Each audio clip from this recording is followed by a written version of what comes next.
At the height of the punk explosion, almost 40 years ago, a handful of women redefined what it was to be a female artist and performer. They forced their way onto a largely male-dominated music scene and became part of a movement that was to radically change the artistic landscape of this country.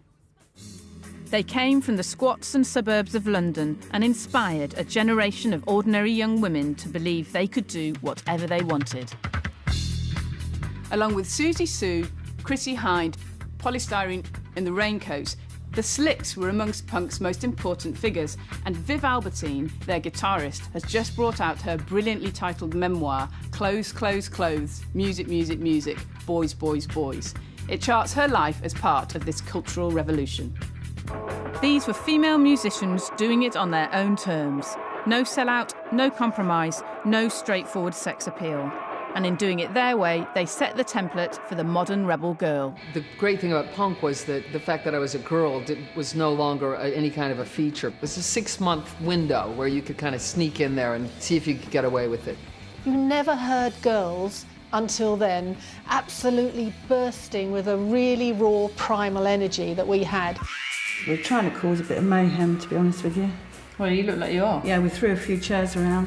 It was a call to arms for the girls. They weren't background dressing anymore. They were Amazonian punk rock warriors. Oh, I don't give a shit if you club or not. It's your attitude that counts. These women were breaking taboos, shaking up the establishment. But did their revolution last longer than a 3-minute pop song?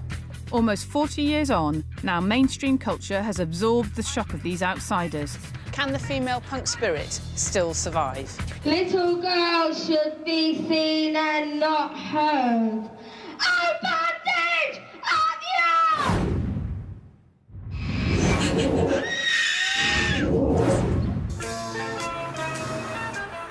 It's 1977.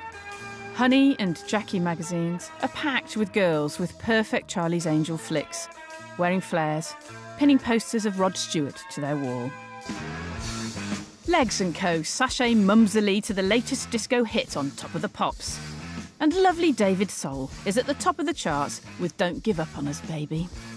The back pages of the NME sell I Choked Linda Lovelace t-shirts in reference to the famous porn star from Deep Throat.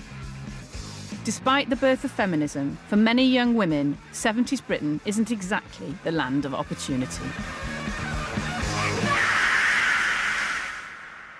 But some young women are looking for something a little more underground, something more dangerous, something they can call their own. That thing is punk rock, and it's in little venues like this one that they get to take centre stage for the very first time. So it was here, at the Harlesden Coliseum in London, that the Slits, the first all-girl punk band, played their debut gig on March the 11th, 1977.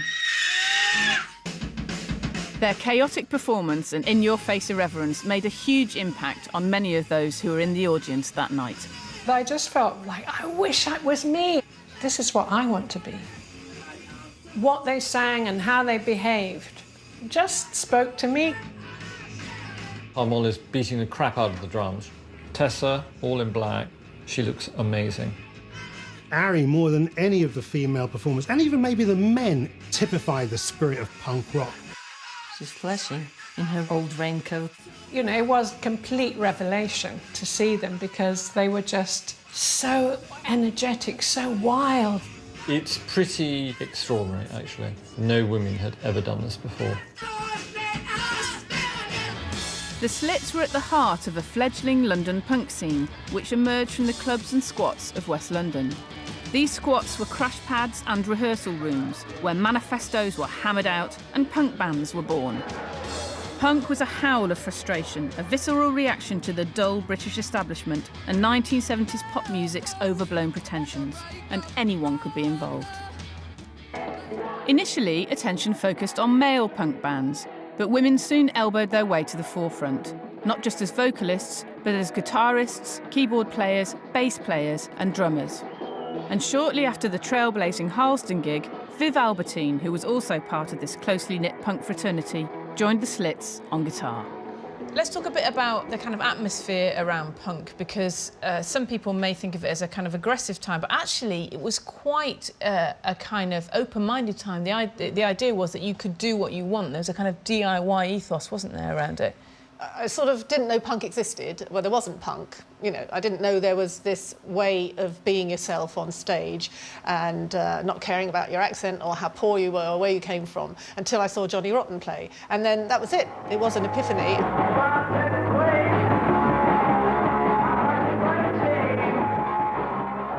I think just that package he was as near a girl like me as a boy could be, really.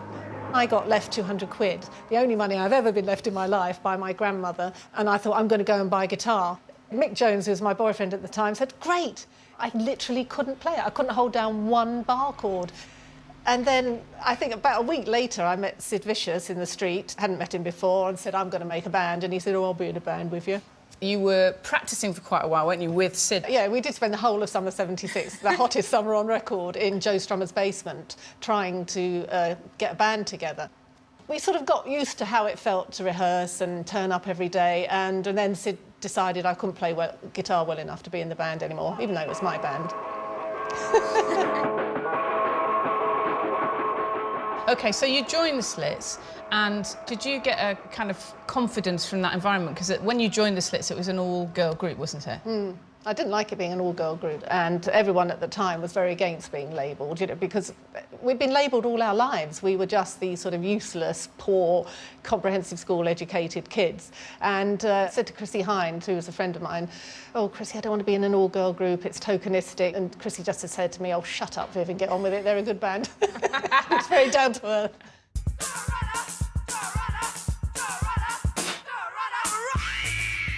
It was fun. We were all on the same sort of level. I can't believe how we found each other, because even to this day, I've never met any other women like the other three Slits. Ari and I especially could write together really well, which me and Sid couldn't. He was really crippling to work with, you know, because, I don't know, he wanted to write songs about S&M and concentration camps and things, and I couldn't do it. With the girls, I could write a song like Typical Girls, and they all understood exactly what I was on about and the pressures of what's expected of you to be a young woman.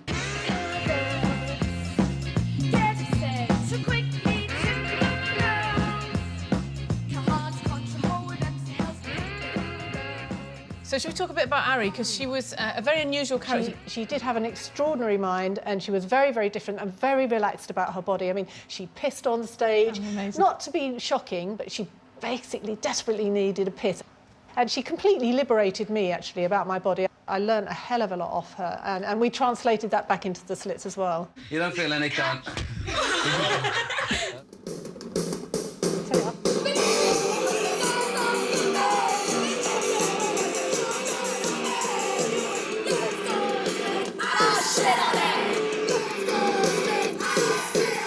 I mean, you can feel the fierceness there, as we very specifically made sure our voices and our backing vocals weren't all girly and breathy.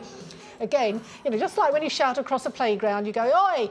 You don't go, hey, oi! You do know there's massive, you know, kind of controversy on the internet as to what the lyrics are in the first verse. Nobody knows. Well, I don't know.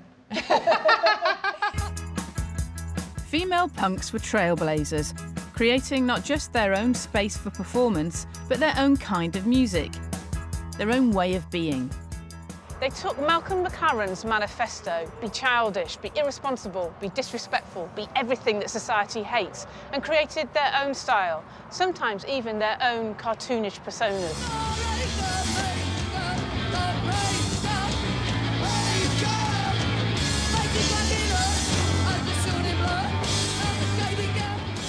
There was 19-year-old Susie Sue, the girl from the London suburbs whose witch-like look inspired women and made men feel both sexy and submissive at the same time. You had Susie and Banshees. Susie was the dominatrix with the three pretty boys. It was kind of pervy. It was very good. Everyone had their own look. Susie probably more than anyone. You know, she had that whole Clockwork Orange thing going, and she always looked fantastic.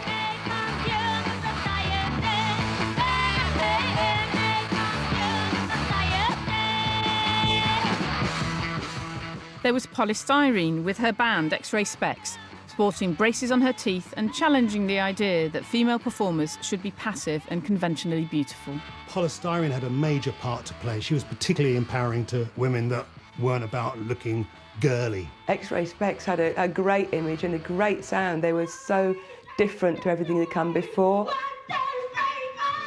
Yeah, Polly was a sort of anti-sex symbol, you know, and she wore like a bit bin bag. It was so liberating for everyone around. You felt like, hey, we can just look like, you know, how we want to. And the songs were just so different as well. She sang like no woman had done before. It was a kind of scream, really, some of the early songs, scream of desperation.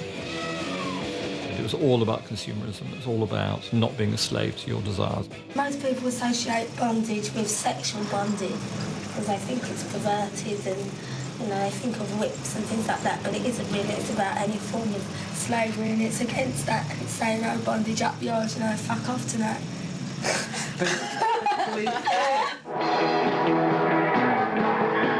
And Gina Birch and Anna De Silva, who were so inspired by the Slits' first gig that they started their own band, the Raincoats, in November 1977.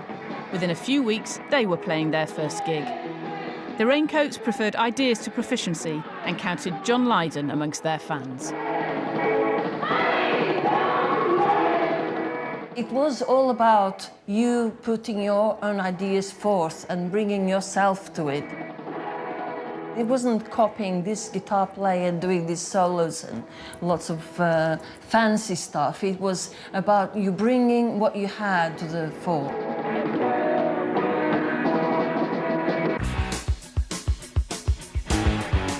As well as American Chrissie Hynde, who dropped out of art school in Ohio and landed in London at the beginning of the punk scene. When people talk about this subject, people forget Chrissie Hynde.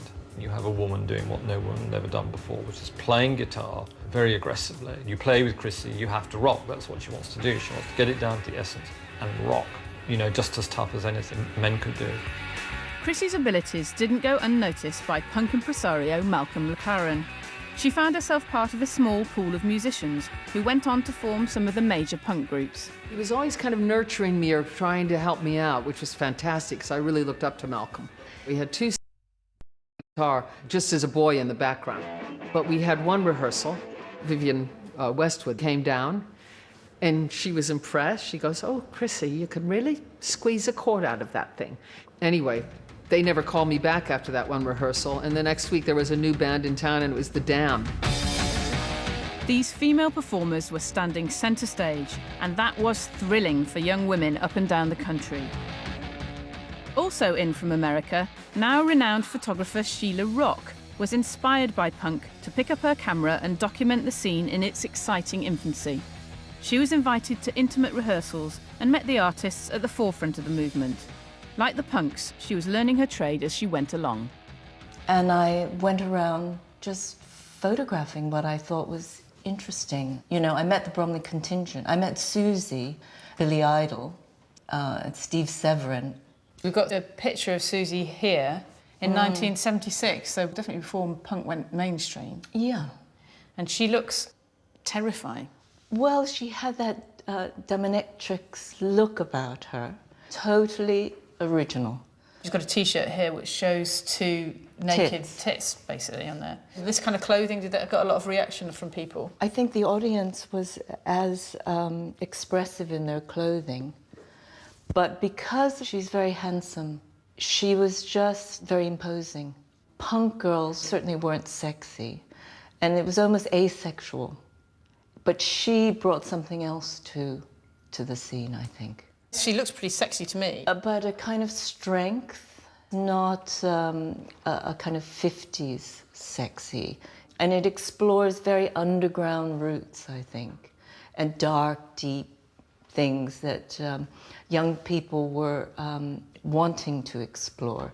But Susie brought it out to the open, I think. Yeah, that is Chrissie Hynde. This was Chrissie before she sang. She was writing for the NME. She was the one that invited me to go down. It was near London Bridge. You know, and I had at that time no idea that she had such an amazing voice. She was going for it. Really going for it. Yeah. It's interesting, that band as well, because it's a mixture of men and women, which is which is good, isn't it? This is kind of an amazing picture, isn't it? I asked Jordan if I could photograph her. And I thought it'd be really good to get this amazing kind of sex sign. And I just walked across the street, and as I turned around, there was this guy wearing bell-bottom flares who looks a little pervy, looking at her. And I just thought, you know, this was like one of those magic moments. His body language is amazing in this, because she is relaxed but confrontational, and he is simultaneously pervy and really cross. Yes. He's really angry. Look at him. It's a really interesting reaction to how she's dressed, I think. Yeah. I think that she's fabulous. Yeah, she looks brilliant. Female punks played around with notions of desire, subverting male sexual fantasies through what they wore. They refused to be submissive. They hijacked the perverted. There was something glorious about all these different shapes and sizes of bodies strutting the 70s streets, wrapped in rubber. Malcolm McLaren and Vivienne Westwood's shop Sex on the King's Road experimented with the lexicon of pornography. They stocked fetish wear, slogan T-shirts and the infamous bondage trousers. They didn't dress me. I had a few of their things. When I went back to Cleveland, Ohio, I had a rubber skirt and a Scum Manifesto T-shirt, and, you know, I really felt like the dog's bollocks. I did look cool, especially, you know, at a basement in Cleveland, Ohio. I didn't find it intimidating going into Sex. I wanted, you know, a specific kind of dog collar. She went, oh, we'll make you one and that. And getting some vinyl trousers, they were great, and it turned out to be very practical because you just wiped the spit off. Jordan, the shop assistant, was a living advertisement for the power of sex. She wore rubber clothes, a beehive and theatrical makeup. On her daily commute from Sussex, British Rail even put Jordan in first class for her own protection. They let me travel first class with my second class ticket every day from Lewes to Seaford because of the trouble they knew I was having. So they were really sweet about that. I used to love PVC and what they used to call in my era wet look. To wear a little wet look Mac with gloves that matched. Oh, it was wonderful. What was it about sex that attracted you? I was doing a similar thing on my own to what Vivienne and Malcolm were actually aiming for. We were on a sort of parallel course in a way, and I felt very, very at home there. What about get Jordan to put on some rubber clothes? I saw myself as a walking work of art, really. Later on, when I went through geometric makeup, that was all to do with Mondrian and the people of Cow, which is a tribe. A few people said when they went into the shop Sex, they were quite intimidated. Why do you think that was? Vivienne used to grill people sometimes, you know, why do you want to buy this? And what happened, I mean, if somebody gave the wrong answers, would she not let them buy it? Well, sometimes, yeah. People were passionate about what they made, what they wore, what their meaning was behind it. And we just didn't want twits going out there wearing it for the wrong reasons. Would you say that punk was one of the first pop cultures where women could appear threatening in that way? I would say probably yes. It was a time of sexual equality, I believe. Women were quite liberated by it as well. And men and women could actually look very similar. And if you like, try and outdo each other when they went out. You know, they'd be like sharing each other's makeup. And it was a great thing, really. There's always an ideal woman's shape that we are given. And women like yourself and other punk women didn't care. And there's something very refreshing about seeing women in all sorts of shapes, wrapped in rubber, in ripped T-shirt, whatever you want, walking down the street. There's something really beautiful about that. It didn't matter what size you were, how tall you were. It was really how great you looked. Punk also had its own sexual codes. Despite the rubber clothes and the provocative way of dressing, it was mostly very asexual. Sex wasn't really a feature in the punk thing, as far as I never really noticed that. I mean, some people were getting their end away, but it wasn't really the thing. You weren't dressing to attract the opposite sex. You were dressing to tell everyone to go fuck themselves, basically. It was a real up yours mentality. As a guy, if you had any intentions other than intellectual or musical one with these girls, they were soon cut short, because these women just had this attitude that kind of knocked that out of the arena. You didn't mess with these women. They weren't girly girls. They would stand eye to eye with you and give as good as they got. Nevertheless, for many punk women, the streets became a battleground. invited confrontation, and punk women in their rubber stockings and DMs often confused middle-aged men who didn't know whether they were coming or going. Such confusion could sometimes flip into violence. Did the Slits get hassled? They were physically attacked on the streets. Literally. You've got to understand that they deeply freaked people out on a psychological level. On the White Riot tour, we had to bribe the coach driver, Norman, to allow them on the bus. Not because they did anything to him, but he just couldn't compute. You know, women weren't supposed to be like this. There was guys just cruising the streets, old-fashioned macho guys who were the norm then, just thinking that maybe how you looked, you were a prostitute. I got spat at and attacked many times. Harry got stabbed. It was just part of everyday life. The Slits' appearance sparked controversy, whatever they were wearing or not wearing. But unlike many other female artists at the time, they remained firmly in control of their image, as they showed when they appeared topless on the cover of their debut album, Cut. And here they are, looking fantastic, bare-breasted, defiantly outstaring the camera's gaze. This was an amazingly audacious thing to do. Few female artists of any had posed topless on their album covers, and it caused a big controversy. Rough Trade had a massive argument amongst the staff as to whether they should stock the album at all, and supposedly one man tried to sue Island Records for crashing his Rolls Royce when he saw the three Slits bare-breasted on a big billboard. That just evolved that day. We had a female photographer, Penny Smith. We just got a bit over-relaxed towards the end of the day and started slopping mud on us and all that kind of thing. But we were very sure that we had to choose a photo where the look was right. We looked confrontational. There was no come-hither look or nothing submissive about us.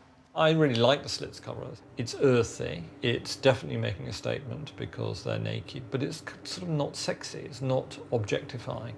For every image that went out about us, every word that went out about us, we fought and fought and fought for it to be right, because we were redefining how women, girls, were seen in the media. The Slits cover of Cut marked the height of punk's exuberance. By the early 1980s, many of the first generation of punk women left the industry as post-punk shifted to new wave pop. Artists like Anna De Silva, Gina Birch and Viv Albertine made a tactical retreat into family life. I think anyone who's been confronted in aggressive situations for, say, 6-7 years non-stop, and having to fight and argue all the time your point of view, you know, whether it's with rastas or A&R men, old boyfriends or new boyfriends, or, you know, friends who thought you changed too much, people in the street spitting at you. I mean, 7 years of that, yeah, I was exhausted.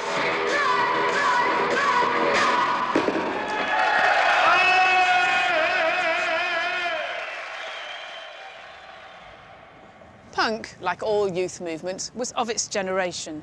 Its story has become cultural folklore, so familiar that we forget the power of its primary revolutionary drive. We can't believe it was ever a threat. It's been a long time since British rock music has carried the whiff of political danger. Punk attitudes are mainstream now. Even Middle England distrusts the police and politicians. We're all anti-establishment these days. So, did punk women win? After all, it's no longer shocking to see a woman on stage. But as these outsiders were absorbed into the mainstream, the revolution has become commodified. Fetish gear and bother boots are on the high street. A sneer in fishnets is a way to make money. When everyone's selling punk attitude, can it really mean anything at all? Now people want the goods. You know, now people want to be on the cover of a fashion magazine. I mean, my policy is if Lemmy wouldn't do it, don't ask me to do it. If you're a young woman now dressing in fetish gear, you just think, well, that's sexy, or I'm trying to please my man, or I'm trying to get attention to be noticed in the music industry. When we were dressing in fetish gear, it was a political statement. It had never been seen before outside of, you know, sleazy bedrooms or magazines. Still, the impact of that brief revolutionary period continues to reverberate. You can see punk in the pioneering attitudes of artists that come later, rewriting musical rules, doing what they want. You can see it in the Riot Girls, who explicitly brought punk and feminism together. And it's hiding in Lily Allen's cheeky lyrics and bursting out of Pussy Riot's protests against Putin. Punk even lives on in emerging bands, such as the excellently named young London trio, Skinny Girl Diet. If you want to say something that's provocative, if you want to look different, if you want to say something different about sex and gender, then punk's a pretty good place to start. Punk's really not dead, it just keeps on evolving. Just like the original wild girls of punk themselves, who continue to break new ground. Although kids and life might have taken them away for a while, in the last couple of years, many of the original women have started to write, play and record again. Gina Birch and Anna De Silva are working on their own material and making a Raincoats documentary. As well as releasing a solo album and writing her memoir, Viv Albertine has made her acting debut in the film Exhibition. And Chrissie Hynde is currently touring the UK with her first solo album, Stockholm. Feels like the universe just grew. You know, anyone can start when they're young and they're beautiful and they have their youthful exuberance and, you know, and they don't have anything else to do. They don't have to get through the real part of life, which is having a family, paying the bills, you know, getting on with it. To me, life is like challenge, challenge, challenge, stretch, stretch, stretch. And I did have a period where I couldn't do it. I didn't have the energy and I'd been very ill and I had my daughter, etc. And it all went from me, but it's back now and that's what I'm after.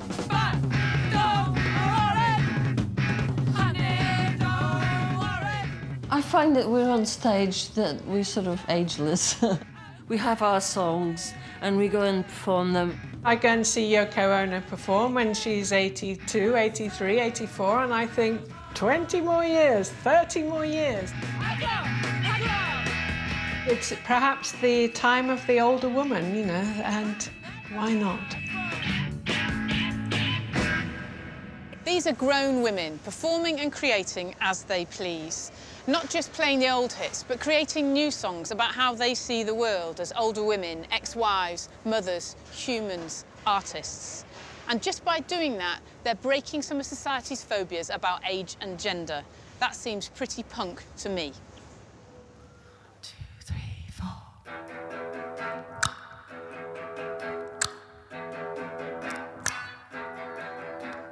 Home sweet home, home sweet home, home sweet home, home sweet home. I've peeled the potatoes, there's not much left to do. Lovely lemon drizzle cake, heat up the fondue. Tasty courgette quiche with a nice crispy top. 100 grams of biscuits in a fancy box. Never try to rule another person's life. You will only lose your lovely fragrant wife. And don't nag a guy, go changing who he is. You are not a god and it is not your biz. Home sweet home, home sweet home. There's such a thing as lust, there's such a thing as friends. But romantic love was made up way back when. In another century things were not so great.